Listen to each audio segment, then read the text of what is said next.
Certaines familles vont-elles être privées d'allocations familiales?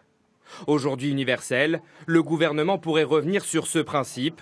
C'est ce que laisse entendre le ministre de l'économie. Ce que je dis très clairement, c'est que ça ne me choque pas qu'on puisse envisager de supprimer les allocations familiales pour les revenus les plus élevés. Certains parlementaires de La République En Marche travaillent déjà sur ce projet. Supprimer les allocations familiales au-dessus de 6 000 € de revenus. Aujourd'hui, après un premier coup de rabot en 2015, un couple avec 2 enfants et 6 000 € net par mois touche 64 €. Demain, son allocation pourrait être entièrement supprimée. Même chose pour les foyers touchant 8 500 €, ils perdraient leur allocation de 32 €. Une réforme qui concernerait 455 100 foyers et qui créerait un déséquilibre entre les familles, selon cette association.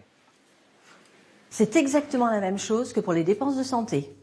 On va chez le médecin, les remboursements sont les mêmes, quels que soient vos revenus. Si on touche à ce principe, on touche à l'égalité.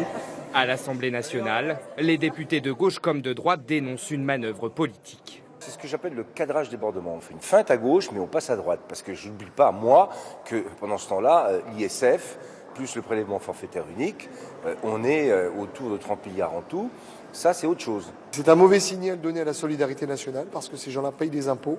Et donc ils se disent « je donne beaucoup et je ne reçois rien ». Avec la suppression des allocations familiales pour les foyers les plus aisés, le gouvernement espère économiser 440 millions € chaque année.